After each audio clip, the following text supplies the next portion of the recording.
And we are live. Welcome back to the Brown Book Series, broadcasting live from the Chicago Spring Fling here at the Sheraton Grand Chicago Riverwalk. I'm telling you, honey, you out there, the rivers are raging. And I'm here with this young lady. She is so wonderful and she smells good, honey.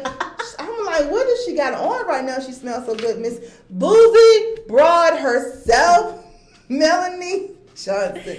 Melanie, how are you, darling? I am good. Nice to see you. Nice to see you too, Miss. I'm sorry, y'all. Miss USA Today, best-selling author. Let me stand corrected. I am just so happy that you stopped by and came out of the studio and waited. You're so patient because we had some technical. I think I bring them with me, so it's really. You can blame me. It's okay. This bitch is not welcome back. Not just.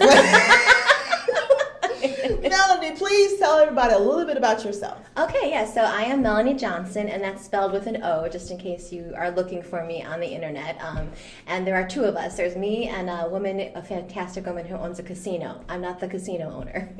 So Melanie Johnson, hashtag the writing lush, because books and booze are my brand, as she has so wonderfully mentioned. Love it. She's my kind of girl. Y'all know that. You got to have a cocktail in one hand and a book in the other. So I do write contemporary romance and romantic comedies, fun, flirty, and a wee bit dirty. Lots of fun, lots of fabulous friendships, adventures, and finding true love.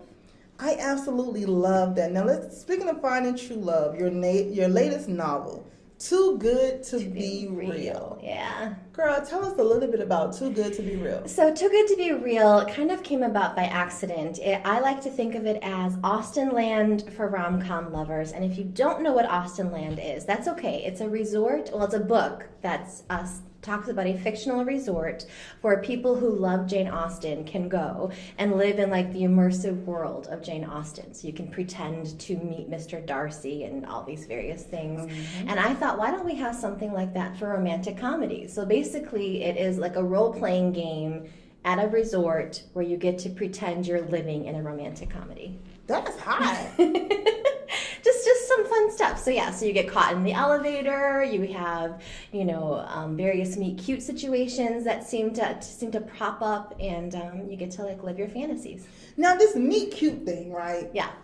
Explain that to me, because someone asked me that one time. They're like, "Shay, what is meet cute?" I said, "Girl, look." Well, I guess I'm a good person to ask. You are, yes. I was like, "Hold on, Melanie will be here in a little bit. Let's just, wait on because her." I do have a series on Instagram called Mad About Meet Cutes that I interview lots of fantastic authors and ask them all about meet cutes, their favorite meet cutes from movies, their favorite meet cutes from their own stories, and my best part, because I'm so nosy, their personal meet cutes, so how they met their significant other. And there's so many great chats that you can catch them live on Sundays usually, or you can go and catch all of the chats that I've had for the last year and a half in my Writing Lush Instagram. Anyway, so a meet cute is basically I love her, y'all.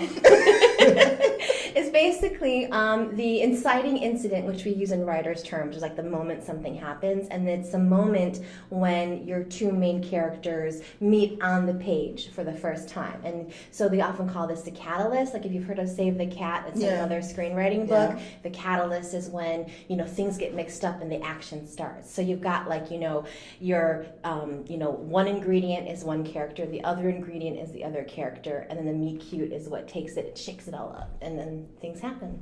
I like that.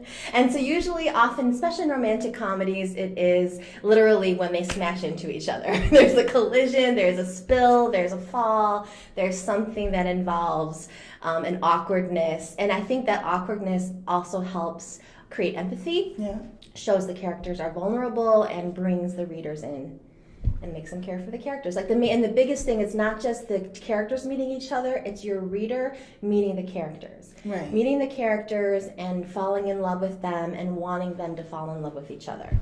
I absolutely love that. Now, Melanie, of course, we joke, we be serious, but we be joking about the whole, lush thing or whatever. Yes. But you are a dynamic writer. Well, thank you. Yeah, I'm like, oh, this is funny. Oh, this is good. Oh, this is sexy. So how did you get into? How did you know that writing was your thing? Like, I'm going to be a writer. So I went to Loyola University Chicago, here in Chicago. Okay. I was an English and theater major. So are you from Chicago? I grew up in the area. I was born in Skokie, so I've kind of always lived within an hour of Chicago. Illinois. Okay. Here. Yeah. So I didn't set out to be a writer. I was actually a high school teacher. Taught English and theater, and then kind of stayed home with babies.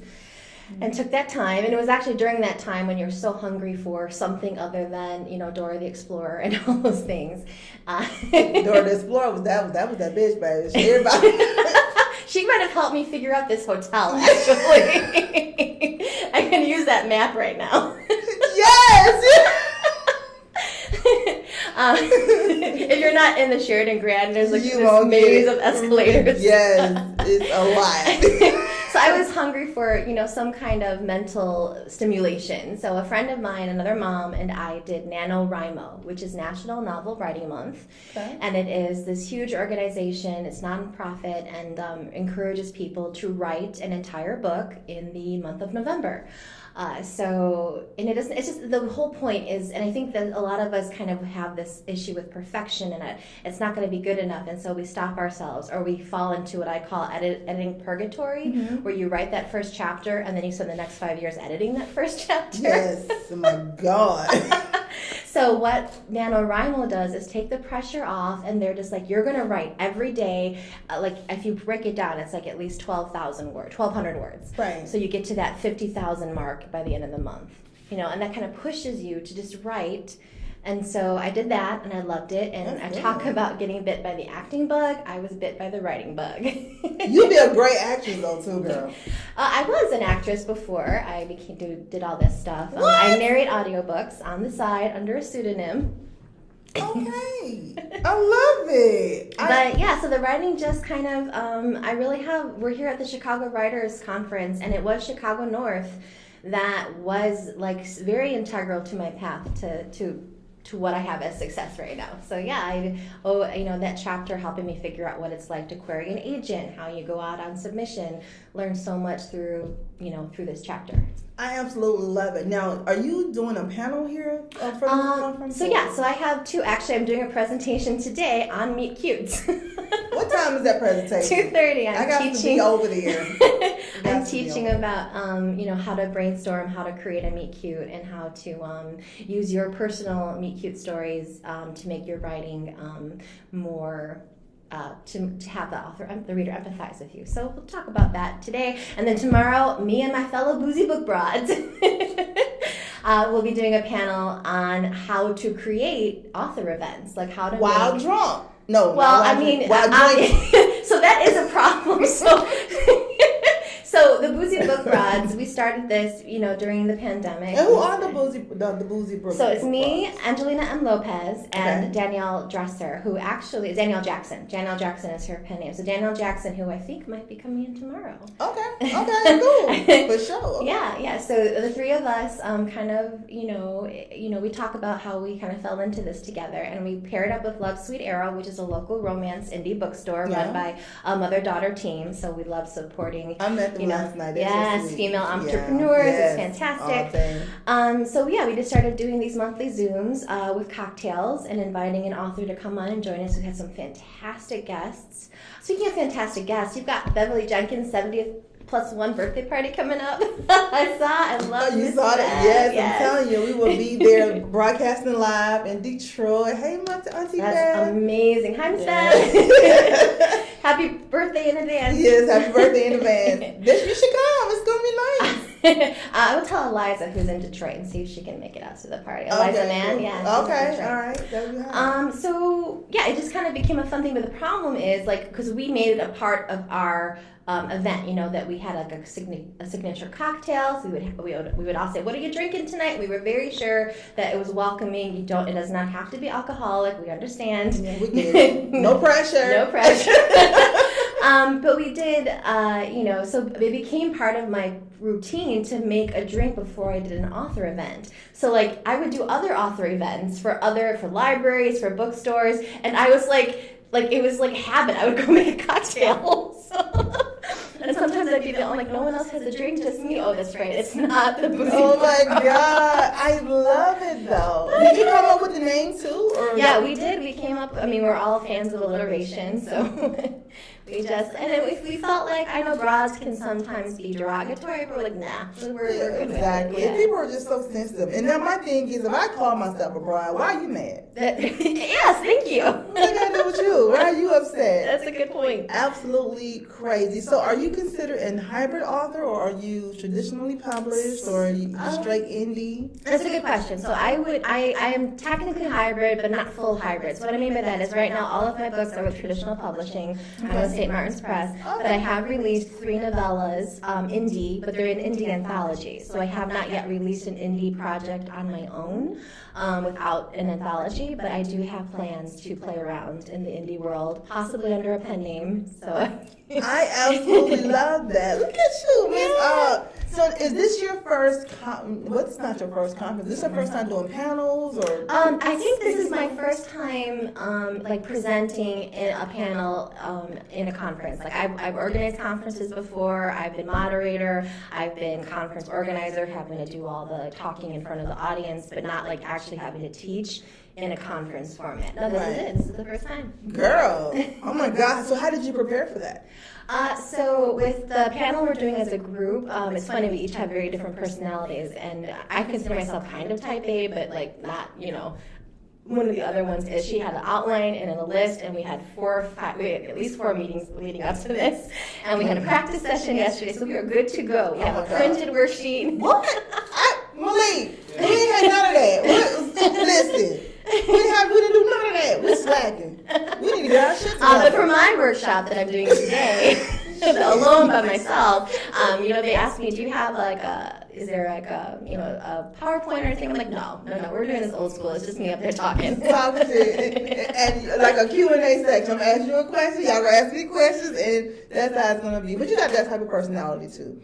I do, I think I just, because I'm very comfortable off the cuff. Yeah. And so part of what I've learned doing all those Boozy Book and it's so virtual genuine, events, thank you, is that some people they're not comfortable with that. So one of the things I do try to do is provide like an outline ahead of time, so those who are joining us know what's coming. Yeah. That's what because not everybody likes to be put on the spot. They don't. And speaking of being put on the spot. No, just we just gonna start asking our questions. I did not, because people was like, Shay, we only had 30 minutes, so we didn't give you the full on Brown Book series, all the bullshit that normally we do. But you have to promise to come on the Brown Book series, so you will get the full effect. I'm all for it. Okay, that's what's up. You gotta come on. So we do this thing called Author's Moments, where we just ask you just random questions about your life, and you can be just as transparent as you want to be. All right. And if not, you can be like, pass. Can I pass? Is that allowed? Yeah, you can. Did I get one? Only because it's you. Oh, right. Only because it's you. But when you come on the show, it's no passing. That's okay. So yeah, okay. Keyless, I love it. All right, what is your most urgent priority for the rest of the year? Both in the literary world and in your personal life. So urgent priority is to finish the damn book. Okay, yeah, you Miss Bev. That's Miss Bev all day. Finish the book. Finish the damn book. Yes, that's so her. that is my biggest priority. My next book releases February 28th of 2023, and we need to get it into production. Girl, next year? It's traditional publishing, and then that's actually turning it in. I'm turning it in late into the traditional publishing world. Really? Yeah. They have a long lead time. Yeah. Wow. So, but getting it done. Publishing in general has been kind of in a. It's been tumultuous, I guess is the right term. People coming and going. I lost my editor in January, which was really rough. She's the one who acquired me, and she left publishing. She was done. I thought no, she didn't. It felt like a death. It did. It felt like a death. No, she's well. She's doing well. She's thriving. She's just. It's hard. It's a hard business. It's a hard business, especially for a young woman who's trying to, trying to eat. Damn straight. Oh my gosh. You got to pay these people. You gotta pay up. So that was the kind of wrench in the system where you find yourself suddenly working with someone else, which is the editor writer relationship, such a close relationship. Love the main editor is amazing. I love you. Love you. And we're getting this book into the best shape it can be. So that's priority number one, professionally. Personally, it's just, keeping my family together. I have a college freshman. She's in finals now. So, and then my youngest is finishing 8th grade and will be transitioning to high school. So just, keeping them sane, keeping me sane. I absolutely love it. That is what's up. Melanie, in being a novelist, what did you learn a little too late? Oh, goodness. A little too late. I think I learned a little too late. I feel like I'm always learning, so there's always things that you're like, oh. So one thing I did not know, and actually it was a good thing, so I did not know just how much goes into acquiring a book in the traditional space. Like the hoops that have to get jumped for a book to get from acquisitions to publication, it's bonkers. Like how many yeses have to happen? Like yes, like more than you realize. So it's not just an editor saying I love the book, I want to buy it. It's the editor saying I love the book, I want to buy it, and then they have to take it to the entire editorial team who has to read it and say, yeah, that sounds like it's going to work. Each person on the editorial team, or the entire team. And then they have to, unless you're like the head of the team, if you're like the boss, well, yeah, and they say, I want this book. Okay, that's great. Yeah. That was not my. Nothing you can say on that one, yeah. And things have happened where a younger editor finds a book they love, and an older editor, older in terms of like older, more experienced on the team, may have something similar that they're acquiring. That other project will get killed. So there are so many reasons why your book might get rejected in traditional publishing. Please don't dwell on it. Just keep moving because the right person is out there. So this is why I'm glad I learned this late, because if I had known how many hoops there were that have to get jumped through, because then from the editorial team is then the marketing, and they have to look at it. Do we think we can sell this book? Do we think we can, market this book successfully? So if you get shot down, and I've had friends who have gone through like hoops 1, 2, and 3, and then hoop 4, something happens and the deal dies. Damn. So it's scary. So you buckle up, you go for the ride, and you hope something happens. So I would probably have scared myself out of trying. Yeah. Don't do that. Yeah, you gotta try. You gotta try. But what I would say is, whatever you're querying, don't, the old saying, don't put all your eggs in one basket. Query that book, but be working on something else. Not only because you want to have something else happening if that doesn't go anywhere, but you might have an agent say, I like this, but what else do you have? And if you have something else, that might be the thing that sells. Yeah. So that makes sense. I absolutely love that. Okay, cool. Melanie. Yes. Oh, Lord. Oh, dear. Okay. What would your pen name be? I can't tell you that because I will say this. So I do have a pen name that I have already created for a paranormal series that I want to write. Mm-hmm. So like dark Celtic lore, fairies, some fun, sexy, yes. But I won't say what the name is, but the first name is an anagram of my name, so there's a hint. Okay. Like Voldemort when he does Tom Riddle. Yeah, people at home are like, what the fuck is an anagram? It's when you take the letters and mix them up. Yeah. Okay. Yeah, okay, so there's a hint. Okay, yeah. That's a hint, all right. I think a good pen name, I don't know. Yeah, because your name, anyway, Melanie, you're like, okay, cool, because Melanie is like it fits you. Every Melanie I know, they're fun. They're fun, they're carefree, they're like, yo, what's up? Well, that's good. Yeah, so that's okay, that's what's up. All right, Melanie, what is something that you are amazingly good at? Besides writing. Besides drinking and writing? Well, besides that. Something that you like, oh, that's my shit right here. I can do this. Goodness. Put me in a contest and I'm winning for sure. I am very competitive. Like too not a good word can be bad sometimes. I think it's such a hard. Why do we have such a hard time saying I am so good at this? Right, and that's because some people. I'm telling you, encouraging yourself is just the worst thing that people just worst habit just people can't take. They can't encourage themselves, and compliments. It's like they just can't take it. It's very hard. You always have to like somehow like downplay it or add something. Yeah, to but it I'm like, don't downplay the gift that God gave you. I wish I knew the confidence of my youngest. She is so confident. Like she said, it was like first grade. She told me that some boy had a crush on her, and I'm like, how do you know? And she's like, because I'm awesome. Yes. Oh my God. And that's why.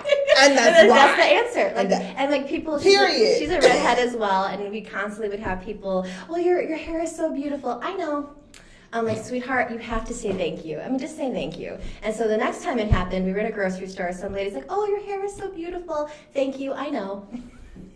So she said thank you. So I need that confidence. Anyway, I guess I would have to say, so I like strength exercises, like squats and stuff. Like I got some power in this booty.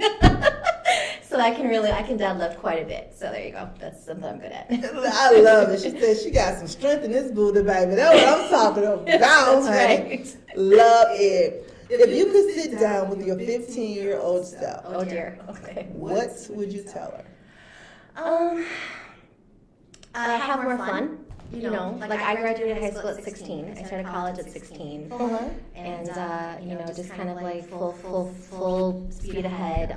Just, double down on, all my courses. And, I had to pay my way through college, through scholarships and stuff. So I would just work my ass off. Can we say yes? Girl. Apparently she hasn't saw any episodes of Bravo Book Series, honey. We do everything over here. Oh, good. Yes.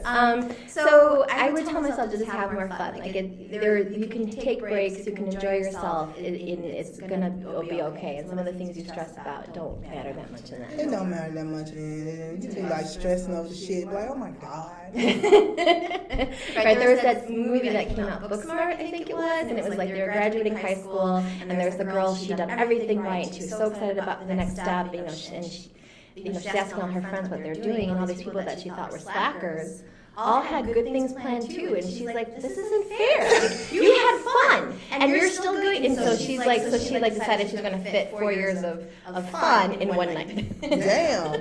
I used to do that when I was younger. Fit 4 years of fun? Yeah. Go for it. 4 years of drunken nights for one night. Oh my God, that was awesome. Dead or alive. If you were hosting a dinner party and could invite 5 people from any era, who would it be? Okay, so Anne Boleyn. Oh. The wife of Henry VIII, the mother of Elizabeth. I know. Yeah. I'm like, oh. Yes, definitely her. Just kind of. I wasn't expecting that. Well, I wasn't, but I wasn't. Okay. I have like a fascination with Tudor history in general. But yeah, just very much would love to speak to her. Let's see who else. So Amelia Earhart. Okay. And I've had the pleasure of meeting and talking to Miss Bev many times, but she would be coming to dinner. Yes. Bringing Miss Bev, and then one of my other favorite authors, Karen Marie Moning. She wrote the Highlander series, and there's lots of Highlander series, but she had one, and then she was more known now for her Fever series, like Dark Fever, and those books. So I think she's fantastic. Tori Amos. Oh. The singer. The singer. It would be very interesting. This is going to be quite the group. So how many are we supposed to have? I feel like I'm at the bagel shop trying to figure out like if I hit my dozen yet. You get your 5. You got your 5. That was quick too. Normally some people be like, oh, I don't know, Shay. I'd be like, no, it's 5 years. I think it's the dead or alive thing that. Oh, true. For any era. Yeah. I think that's what gives them. Well, it's like when you have that kind of limitless choice, it doesn't make it hard. That makes sense. Oh my God, this interview went by too fast. Oh wow. Ugh, they only gave me 30 minutes with you. You're a busy girl today. You got a lot going on. I have a lot going on, but so do you. You on panels and you got to speak to people and talk to people and just, you obviously. Well, thank you for having me. Thank you, but before we go, we got one last question. Okay. Tell everybody, like, where can they, get in contact with you and all the other good stuff, all your social media handles and your website. So again, Melanie Johnson, Melanie with an O, MelanieJohnson.com. You'll find my website. You'll find me on Instagram at Melanie Johnson. You'll find me on Facebook at Melanie Johnson, and then I do have a TikTok, which has only got some nerdy Star Wars stuff. Star Wars. Nerdy Star Wars stuff, or the Writing Lush. So hashtag the Writing Lush on Instagram, the Writing Lush on TikTok, and that's where you can find me. So yeah. I absolutely love it. Now, Melanie, if you were writing a book about your life, Oh dear. what would the title be? Well, my husband does like to say if he wrote his autobiography, it would be My Life with the Redheads. Because myself and my two daughters, all three of us are redheads. So he's like, if I was writing my book, I would probably call it, there's that phrase that it is what it is. I'm going to call it that. It is what it is. It is what it is. I absolutely love it. Ladies and gentlemen, Melanie Johnson, USA Today's best-selling author. She is awesome. She's here at the Chicago Spring Fling. We're here at Sheraton Grand. You need the Dora Explorer map to find out where she's going to be, but I'm just playing. Just go to the website at the ChicagoSpringFling.com, look at the agenda, and it will tell you everything. Book signing tomorrow from 3 to 5. 3 to 5. She'll be And that's free and open to the public. That is true. I'm telling them, you can't crash your cat ass. You have to register real quick. So you can come to the signing if you're in the Chicago area. Yeah, come to the signing and check her out. Then we're going to bring her back to the Brown Book series later on this year, so, we can really get into the mind of the redhead. Oh, dear. See what's going on. Okay. Absolutely love it. We'll see you guys in a few minutes. We're going to take a lunch break, and then we'll be back at 1 o'clock with some more interviews broadcasted live right here from the Spring Bling from the Chicago Spring Fling. It's your girl,